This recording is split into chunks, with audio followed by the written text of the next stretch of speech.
바울은 고린도전서 9장에서 복음을 위하여 유대인에게는 유대인처럼 되고 또 이방인에게는 이방인처럼 되고 또 약한 자들에게는 약한 자처럼 행했다고 이렇게 고백하면서 아무쪼록 몇 사람을 구원하기 위해서 그렇게 했노라 이렇게 고백하고 있습니다.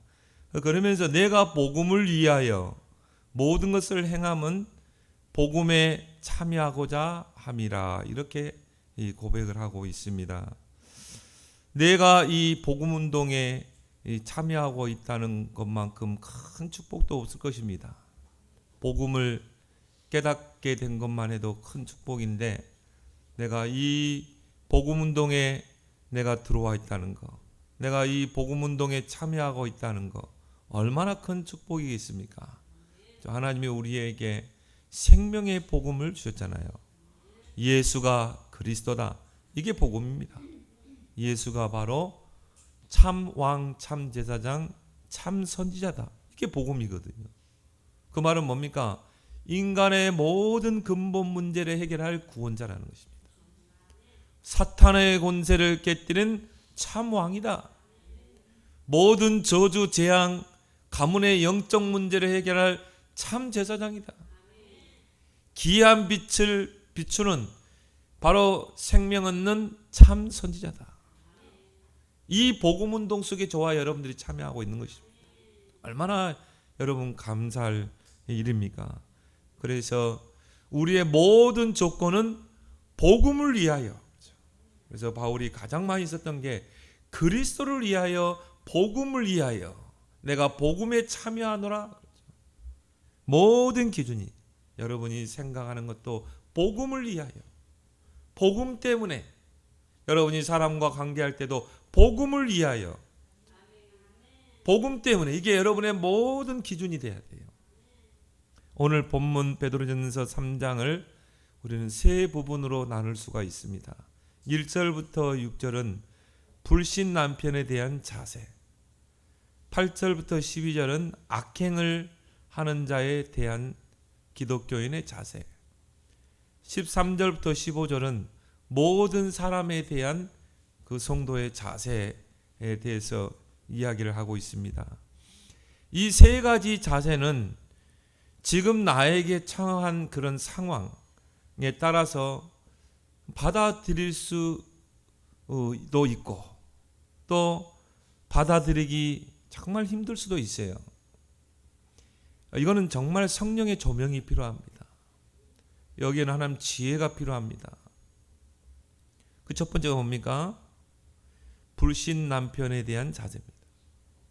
오늘 베드로 사도는 1절부터 6절에서 세 가지를 이야기하고 있습니다. 우리는 불신 남편에 대한 어떤 자세를 갖춰야 되는가? 첫 번째가 뭡니까? 불신 남편에게 순종하라는 것입니다. 참 이게 어려운 거죠. 그래서 신자와 불신자는 모든 게 달라요. 일단 신분이 다릅니다. 하나님의 자녀, 마귀 자녀.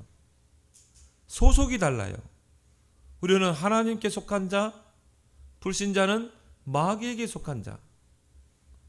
영이 다릅니다.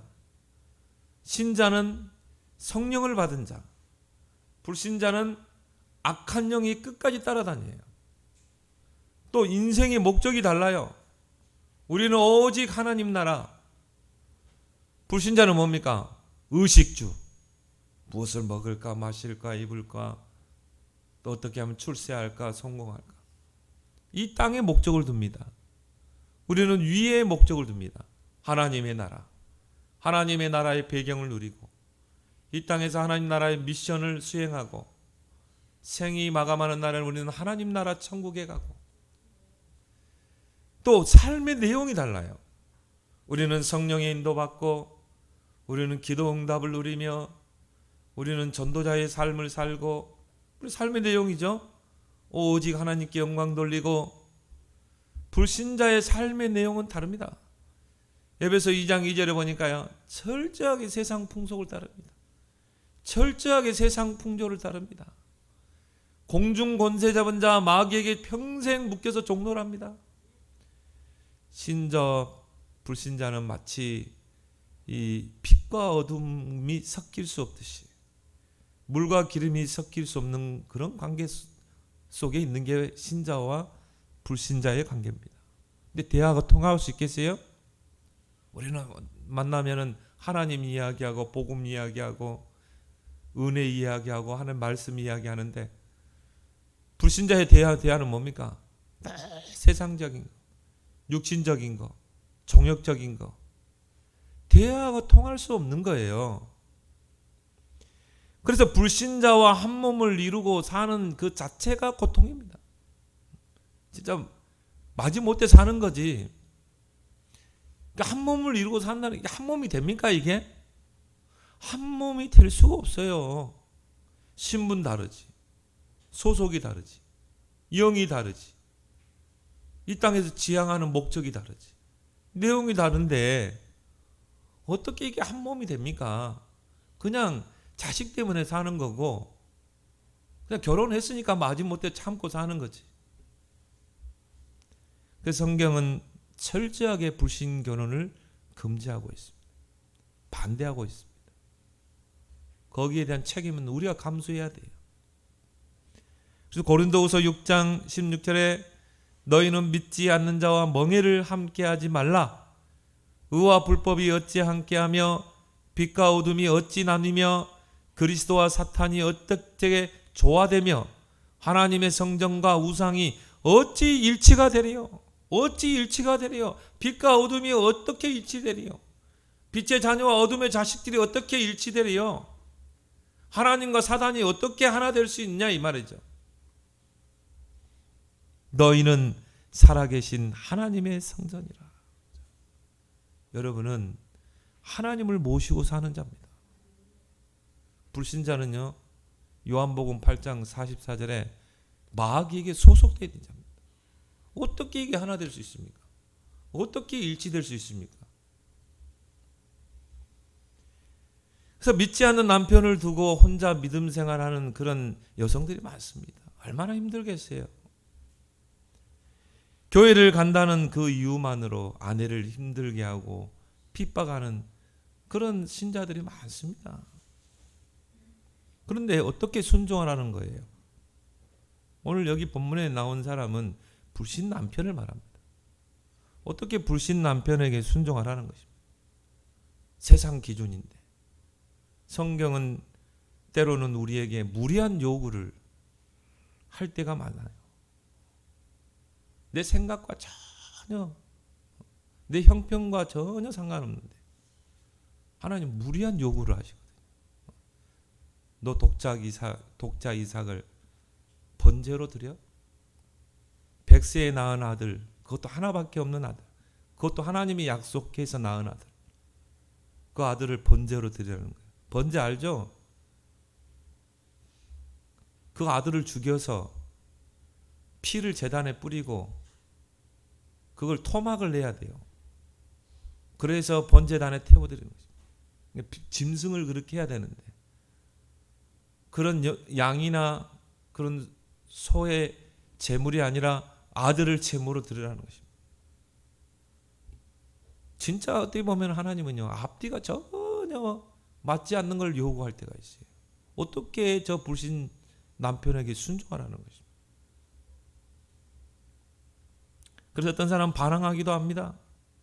그래서 순종이란 말은 뭡니까? 남편을 존중하고 남편의 권위를 인정하라는 거 아닙니까? 그게 쉽습니까? 쉽지 않습니다. 그래서 지혜가 필요한 것입니다.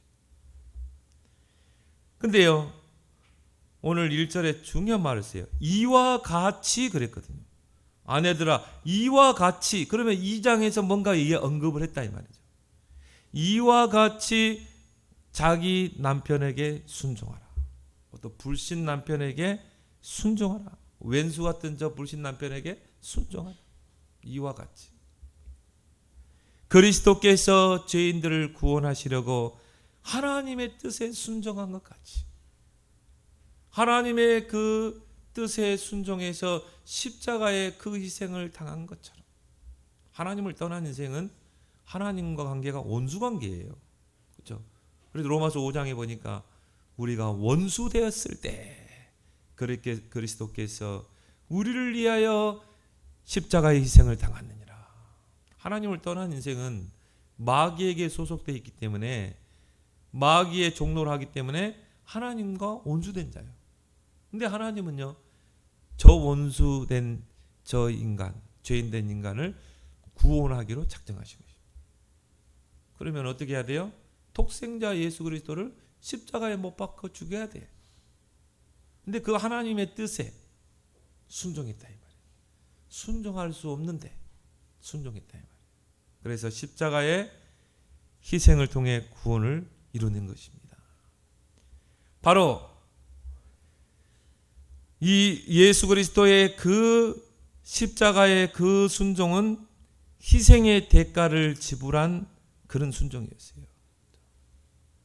그래서 우리가 구원받은 거 아니겠습니까? 예수 그리스도께서 죄인들을 구원하시려고 그 십자가의 희생의 대가를 지불하신 것입니다. 우리의 귀한 것을, 우리가 이거 귀한 것을 얻기 위해서는 어떻게 합니까? 그에 상응하는 물건값을 지불해야 돼요. 그에 상응하는 물건값을 지불해야만 내 것이 될 수 있는 것입니다. 내가 저 옷을 꼭 사고 싶어. 거기에 상응하는 뭔가를 지불해야 되잖아요. 그래야 그 옷을 내가 살 수 있는 것이죠. 하나님께서 우리를 구원하시기 위해서 그 독생자를 십자가에 못 박혀 죽게 하는 그 대가를 지불하신 것입니다. 그래서 우리를 그 죄에서, 사단의 권세에서 우리를 구원해낸 줄 믿습니다. 거기에 예수 그리스도께서 순종하셨다. 그와 같이 너희도 그 불신 남편에게 순종하라는 것입니다. 마찬가지로 불신 남편을 구원하기 위해서는 너희의 희생의 대가를 지불해야 한다는 것입니다.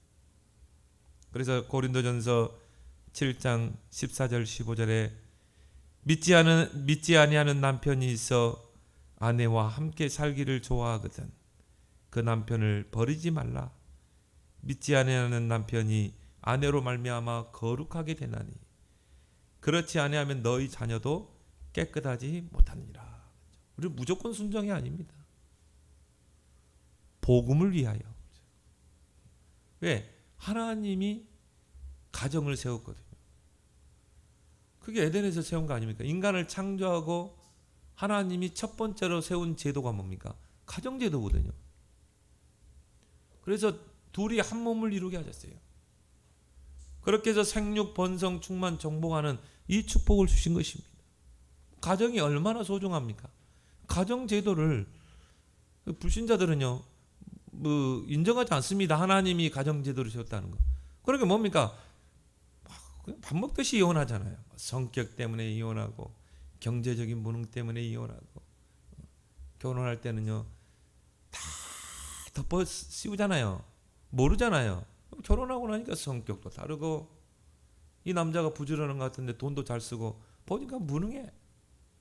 그래서 이혼하잖아요. 가정을, 이 얼마나 가정이 소중한가. 가정은 정말 하나님의 축복의 통로요. 그 가정은 세계 복음화가 이루어질 그 센터 아닙니까? 얼마나 가정이 소중합니까? 그런데 막 쉽게 가정을 깨버리는 거죠. 쉽게 헤어지고 쉽게 만나고. 그래서 우리는 무조건 순종을 하는 게 아닙니다. 복음을 위하여. 하나님은 나를 통해 우리 가정을 복음화하기를 원하신다는 거예요. 복음을 위하여 우리는 순종하는 것이에요. 우리 자녀들을 위해 우리는 지혜롭게 순종하는 것입니다. 여러분, 부모가 이혼하면 그 자녀들이 받는 데미지가요, 엄청 큽니다. 엄청 크게 돼 있어요. 그래서 우리 자녀들을 위해서. 보면요, 이혼한 가정의 자녀들도요, 거의 이혼하더라고, 보니까. 왜? 그걸 보고 자랐거든요. 어떤 자매는 아예 결혼을 안 하더라고요. 왜냐? 우리 엄마가 아빠에게 배신당했어. 아빠가 딴 여자 만나가지고 엄마 자식 버리고 떠났어. 그러니까 얘가요, 이 처녀가 결혼을 안 해요. 결혼에 대한 두려움 때문에. 또 이상한 놈 만나가지고 또 이혼할까 봐. 그래서 우리는 자녀들을 위해서 지혜롭게 해야 된다는 것이죠. 참 어려운 부분이죠. 오늘 일대지에서 많은 시간을 좀 할애할 겁니다. 두 번째 뭡니까? 불신 남편에 대한 자세, 증인으로 서라는 것입니다. 오늘 1절 2절에 아내들아 이와 같이 자기 남편에게 순종하라. 이는 혹 말씀을 순종하지 않는 자라도, 불신자라도, 불신 남편이라도 말로 말미암지 않고 그 아내의 행실로 말미암아 구원을 받게 하려 함이니 너희의 두려워하며 정결한 행실을 봄이라. 아무리 불신, 하나님 말씀을 무시하는 불신 남편이라 할지라도 여러분이 막 가서 복음 전하고 구원의 길 전하고 듣지 않습니다. 왜? 워낙 기독교에 대한 부정적인 이미지를 갖고 듣지 않습니다. 그러면 이제 보여줘야 되는 거예요. 나의 복음의 행실을 통해 보여줘야 되는 것입니다. 그래서 하나님이 여러분을 증인으로 세운 줄 믿습니다. 그래서 아내의 행실로 말미암아 그 불신 남편이 구원을 받게 하려 합니다. 이게 하나님의 계획이라 이 말이죠. 하나님 그 불신 남편을 이 구원의 그 대열 속에 들어오게 원하죠. 우리 가정을 복음의 가정, 세계 복음화의 가정, 언약 전달의 가정으로 세우시길 원하신다. 나를 이 가정의 사명자로 보내신 것입니다. 파수꾼으로 보내는 것입니다. 그럼 우리 사명감을 가져야 되는 것입니다. 그래서 이 2절에 보니까 너희의 두려워하며 정결한 행실을 봄이라 그렇게 말하고 있죠. 그래서 무지한 남편처럼 보이지만 사실은 아내의 모든 행실을 다 지켜보고 있습니다. 이게 불신 남편입니다. 우리 부인도 그럴까? 저런 욕먹는 기독교인처럼 저러는가? 늘 지켜보는 게 바로 불신 남편입니다. 그래서 1절에 보니까 말로 말미암지 않고 너희의 그 착한 행실로 말미암아 그렇죠. 그래서 예수님께서 마태복음 5장에도 너희는 빛이라 너희는 소금이라 그렇죠.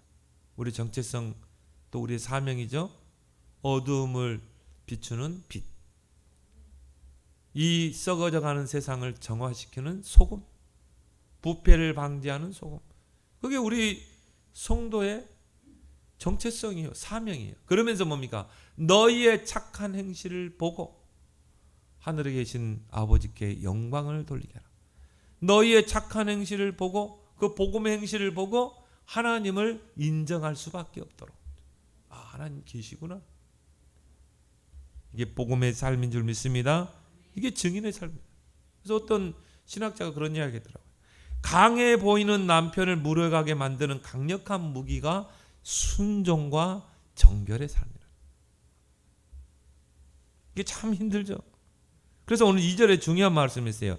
너희의 두려워하며 정결한 행실.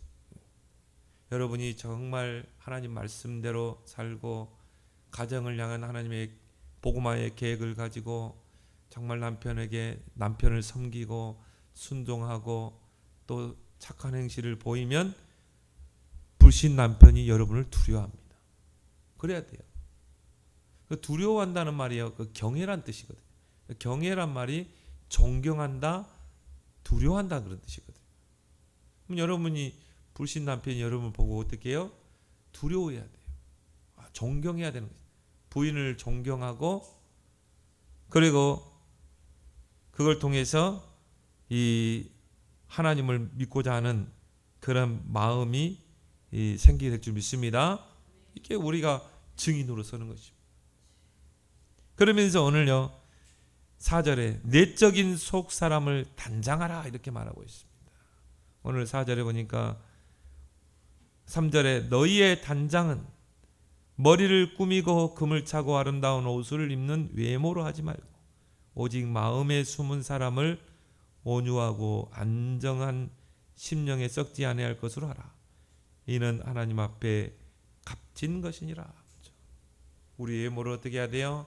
막 이 화려하게 외적으로 꾸미는 것보다 오직 마음에 숨은 사람, 바로 내적인 사람이죠. 내적인 사람을 꾸며야 돼요. 여러분이 내적인 속사람을 단장해야 돼요. 이는 하나님 앞에 값진 것이라고 그랬어요. 여러분이 외적인 치장이 아니라, 단장이 아니라 내적인 속사람을 단장하는 것, 이것이 하나님 볼 때 값진 것이라 이 말이에요. 그래서 나이가 들수록 남편은 아내의 외모를 보지 않습니다. 뭐 나이 들어봤자 뭐 주름살 생기고 뭐 흰머리 나고, 또 아무리 뭐 다이어트하고 운동해도요, 이 똥배도 나오고, 옆구리 살도 튕겨져 나오고 해요. 그런데 그 외모 봐봤자 뭐 아름다움 있겠습니까? 나이가 들면 50, 60이 되면은 튀어나도 다 튀어나오는데, 그래서 나이가 들수록 남편은 아내의 겉사람보다 속사람의 아름다움을 보고 감동한다 이 말이죠. 그래서 우리는 속사람을 단장해야 돼요.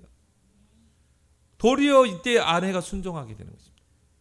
여러분이 속사람이요, 정말 단장되면 오히려 여러분을 존경한다. 오히려 여러분을 두려워합니다. 함부로 교회에 대해서 이야기 안 합니다. 그리고 여러분에게 순종하는 것입니다.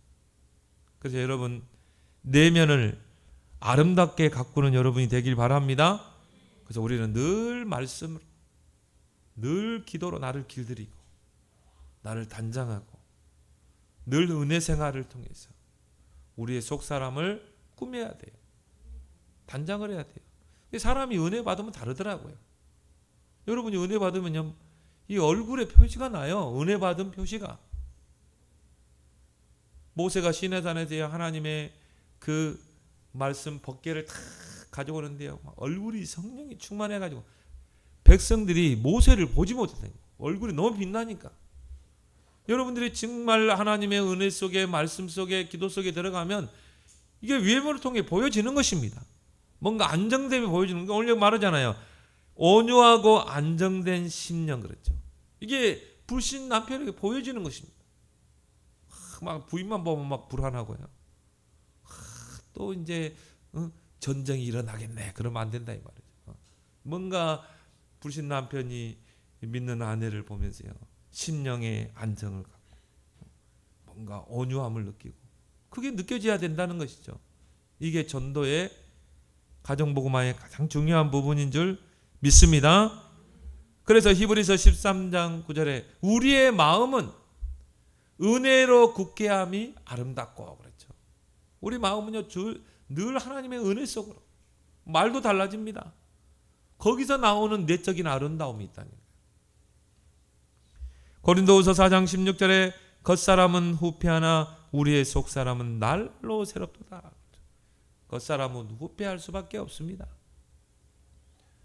주름살도 생기고 그리고 흰머리도 나고 그래요. 겉사람은 영원할 수 없어요. 그러나 속사람은 날로 새롭도다. 우리의 속사람은 늘 정결하고 아름답게 우리는 가꿔야 될 줄 믿습니다. 그래서 5절에 보니까 전에 하나님께 소망을 두었던 거룩한 부녀들도 이와 같이 자기 남편에게 순종함으로 자기를 단장하니라. 구약시대 때 정말 하나님께 소망을 두었던 그 부녀들. 그래서 많은 여인들이 있었지만요, 저는요, 나발의 아내, 이 아비가일이죠. 아비가일. 사무엘상 25장인가요? 이 나발이라는 사람은 불신자예요. 아비가일은 하나님을 믿는 사람이에요. 불신 결혼한 것 같아요. 근데 이 나발이라는 사람이 얼마나 독한 사람인지 몰라요. 뭐 재산은 많고 그래가지고 얼마나 악한 행실을 하고 하나님을 위해서 인색하고. 근데 이 다윗이 사울왕에게 쫓겨다니면서요, 광야를 막 헤매고 다닐 때 그때 그 나발의 이 농장을 지켜줬거든요. 그래서 뭐 강도들에게 지켜주고 또 짐승들이 해치지 못하도록 도망다니니까 그래 지켜줬어요. 그래서 이 다윗과 그를 따르는 무리들이요, 얼마나 배고팠겠어요. 그래서 나발에게 우리에게 좀 먹을 거 좀 달라. 내가 너희 이 가축들을 지키고 농장을 지켜줬지 않냐? 나발이요. 단칼에 딱 거부해버려. 그러니까 막 다윗이 또 그 옆에 있는 신하들이요. 화가 나가지고 저 완전히 나발의 집을 완전 쑥대밭 만들어 버렸습니다. 그런데 이 아비가일이 지혜로운 아내라. 남편 몰래요. 음식을 차리고 그리고 소 잡고 해가지고 그 다윗과 그 무리들이 얼마나 많겠습니까? 그래가지고 진수성찬을 해가지고 만들어가지고 종들어가지고는 다윗 앞에 와서 무릎을 꿇고 용서를 빌잖아요. 우리 남편이 은혜를 갚지 못하고 배은 만든가 용서해달라. 내가 용서를 합니다. 빕니다. 그러면서 용서를 빕니다. 그 남편을 위해서 정말 이 은혜를 모르는 그런 불신 남편을 해치지 말라고요. 제발 해치지 마시고 이거 맛있게 드시라고요. 그리고 챙겨주고 하잖아요. 성경에 보니까 나발의 행위가 하나님 앞에 악했더라. 하나님이 나발을 불러가 버리죠. 그리고 아비가일은 다윗의 첫 번째 부인이 됩니다. 그렇죠? 그런 하나님께 소망을 두었던 그 구약의 그 부녀들처럼 말하는 것입니다. 그러면서 오늘 6절에 누구를 소개합니까? 아브라함의 아내인 사라를 소개하고 있죠. 사라가 아브라함을 주라 칭하여 순종한 것 같이 너희도 선을 행하고 아무 두려운 일에도 놀라지 아니하면 그의 딸이 된 것이니라. 사라에 대해서 언급하고 있습니다. 히브리서 11장에 보면 그 사라의 믿음을 칭찬하고 있죠. 사라는요 남편에게 온전히 순종을 했어요. 그래서 그 남편 아브라함에게 하나님께서 나타나서 너는 본토 친척 아비 집을 떠나라. 내가 네게 지시할 땅으로 가라. 그 말씀을 줬잖아요. 그러면 여러분 지금이야 뭐 이삿짐 센터 전화하면은 뭐 돈만 주면 단방 이사하는 거 어렵잖아요.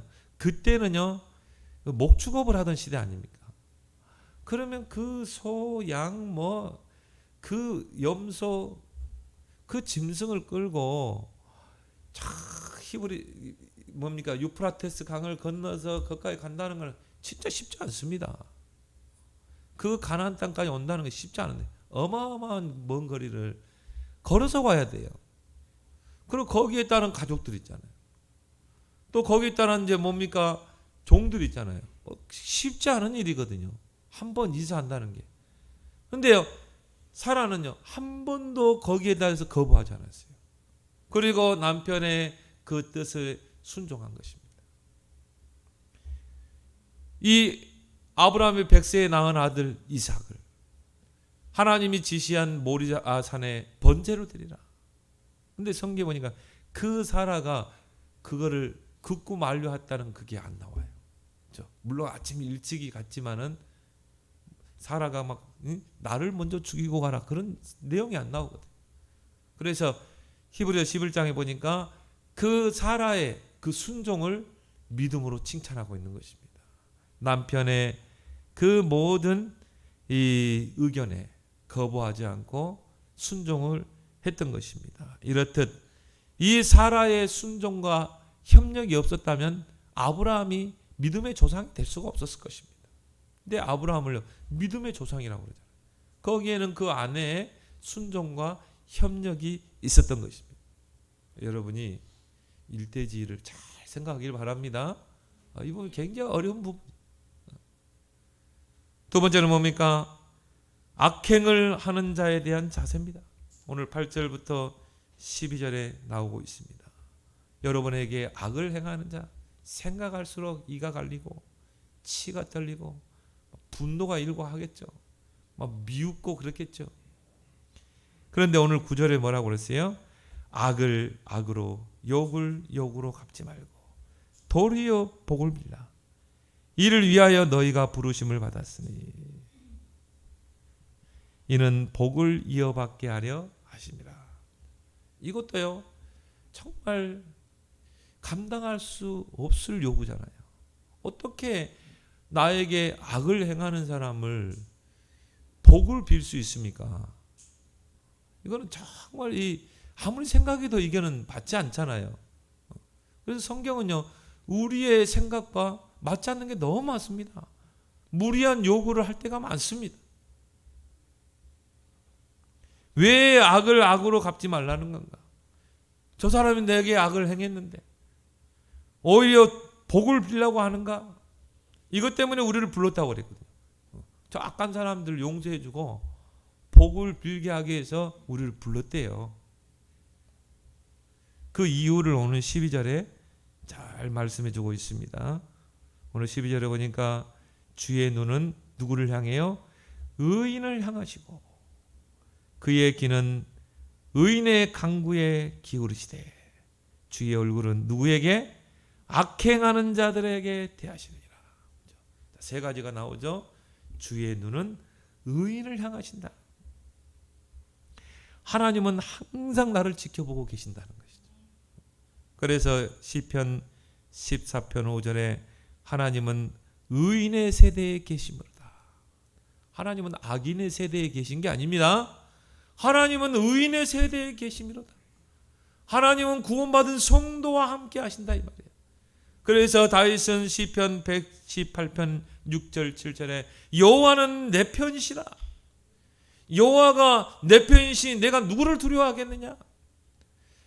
내가 사람을 의지하는 것보다 여호와를 의지하는 게 낫고 방백들을 의지하는 것보다 하나님을 경외하는 게 낫다고 그랬어요. 여호와는 내 편이시라. 하나님은 항상 나를 지켜보고 계셨어요. 하나님은 나를 항상 나와 함께 하셨어요. 그렇기 때문에 우리가 그 온수를 갚을 필요가 없어요. 그냥 주님께 맡겨야 돼. 오히려 우리는 어떻게 해야 돼요? 불쌍히 여기고 기도해 줘야 돼. 복을 빌어줘야 돼요. 두 번째 뭐라고 하세요? 주의 귀는 누구의 간구에? 의인의 간구에 귀를 기울이시되. 하나님은 다 듣고 계신다는 것입니다. 여러분의 그 형편과 처지를 다 보고 계세요. 여러분이 어떤 어려움 속에 있고 어떤 말 못할 그런 환경 속에 있는지 하나님은 다 보고 계세요. 하나님은 다 알고 계세요. 여러분이 간구하는 그 기도를 다 듣고 계세요. 그럼 여러분이 악행하는 자 어떻게 해야 돼요? 다 듣고 계시기 때문에 영적인 싸움을 싸워야 돼요. 우리의 싸움은 혈과 육의 싸움이 아닙니다. 흑암과의 싸움이죠. 그리고 기도해야 돼요. 왜? 다 알고 계시고 다 보고 계시고 다 듣고 계시기 때문에. 그래서 우리에게는 문제가 아닙니다. 기도 제목입니다. 그래서 아무것도 염려하지 말라고 그랬어요. 오직 모든 일에 기도와 간구로 너희 구할 것을 감사함으로 하나님께 하라. 이 갈 필요 없어요. 도리어 복을 빌기 바랍니다. 오늘 설교는요 참 힘들었어요. 설교 준비하는데 솔직히.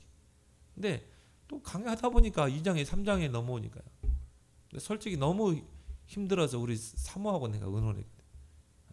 이런 설교를 하는데 힘들다. 우리 사모가요. 그럼 넘어가래 4장으로. 근데 또 넘어갈 수 있습니까? 하나님 말씀인데 어떤 것은 쓰니까 버리고 어떤 말씀은 다니까 삼키고 성경 그렇게 하지 말라고 그랬거든요. 쓴 건 쓴 대로 삼켜야 되고 단 건 단대로 단 것대로 삼켜야 되고 용기를 냈어요. 그래 이거 해야 되겠다. 성도들이 성령의 조명을 받으면 되잖아. 지혜를 이제 간구하면 되겠죠. 악행을 하는 자에게 그 악을 갚지 말고 도리어 복을 빌라는 것입니다. 그 말은 뭡니까? 정말 하나님 앞에 간구하라는 것입니다. 그 악한 자가 회개하고 돌아올 수 있도록. 간구는 뭡니까? 간절히 구하는 거 아닙니까? 내 원한을 풀어주세요. 하나님 내 원한을 풀어주세요. 그 과부가 불의한 재판장에게 매일 가서 하소연하는 것처럼 간구하길 바랍니다. 왜? 하나님은 다 보고 계시고 다 알고 계시고 다 듣고 계시기 때문에 도리어 복을 빌고 하나님 불쌍히 여겨주세요. 이건 영적 문제입니다. 하나님 불쌍히 여겨주세요. 돌아오게 해주세요. 회개의 영을 부어주세요. 세 번째는 뭐라고 그랬어요? 주의 얼굴은 악행하는 자들을 대하시느니라. 구약성 개혁성경에는요, 그 주의 낯은 얼굴은 악행하는 자들을 대하시느니라. 그렇죠? 하나님이 악을 행하는 자를 다 보고 계신다는 것입니다. 하나님이 가만두겠습니까? 참고 참으시는 것입니다. 그래서 로마서 12장 19절에 너희가 친히 온수를 갚지 말고 하나님의 진노하심에 맡기라. 하나님께 맡기길 바랍니다. 우리는요, 오히려 복을 빌고 기도해 줘야 돼. 간구해야 돼.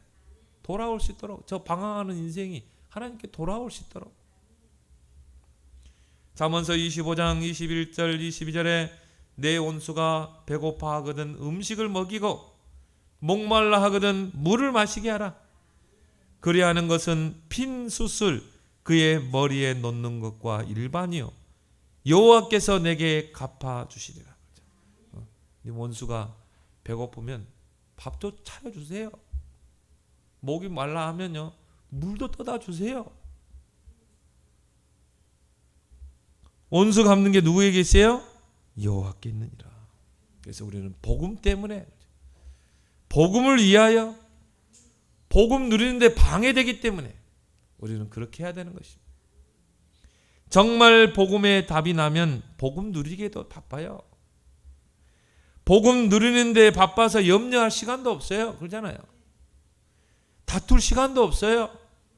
그래서 여러분 더 은혜 속으로 들어가고요, 더 기도 속으로 들어가고 더 누리고, 그래서 하나님은 사랑하는 자에게 잠도 주시고, 뭐 그것 때문에 신경 써서 잠을 못 잡니까? 더 잠을 누리세요. 하나님께 맡기고. 세 번째 뭡니까? 오늘 13절에서 15절에 모든 사람에 대한 자세입니다. 오늘 15절에 너희 속에 있는 소망에 관한 이유를 묻는 자에게 항상 대답할 것을 항상 준비하되 온유와 두려움으로 하고 그랬죠. 너희 속에 있는 소망, 너희 속에 있는 그 비밀, 그 복음, 신앙생활의 그 이유를 묻는 자에게 대답할 것을 항상 준비해야 돼. 이게 관계 전도인 줄 믿습니다.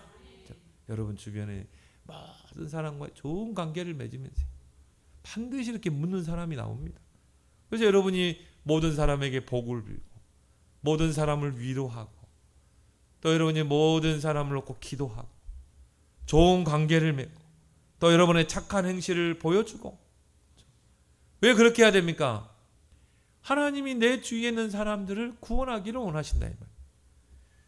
그래서 내 주위에 있는 모든 사람과 복음 안에서 좋은 관계를 맺으라.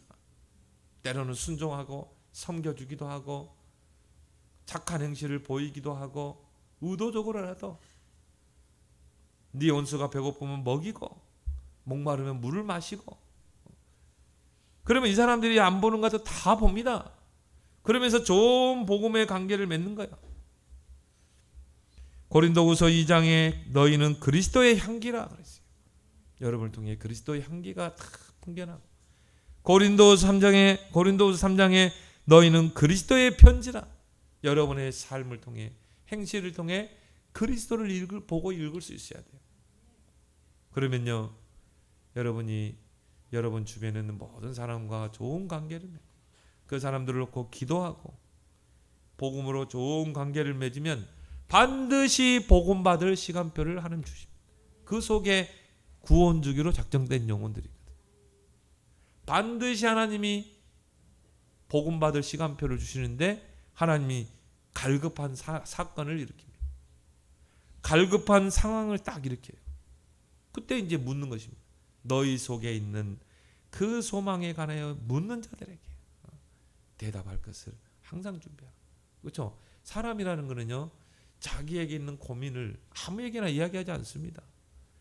정말 가까운 사람에게, 내가 이 고민은 이야기도 될 사람에게.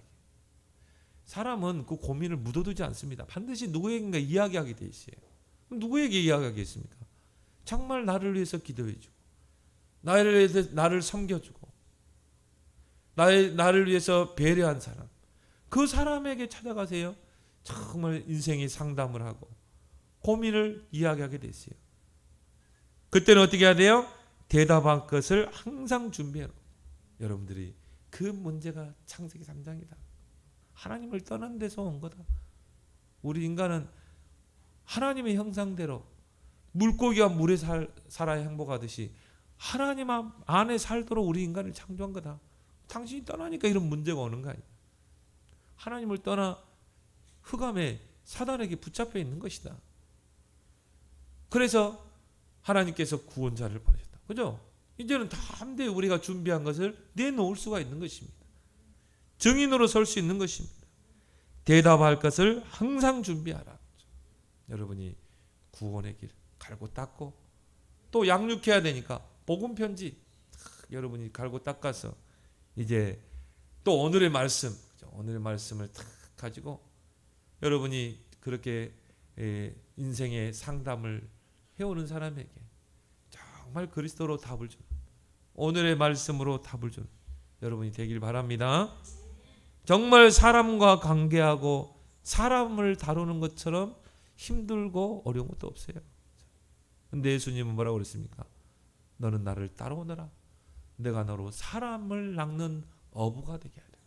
하나님은 저와 여러분들을 사람을 낚는 어부로 부르셨어요. 그러면 모든 사람과 좋은 관계를 맺어야 돼요.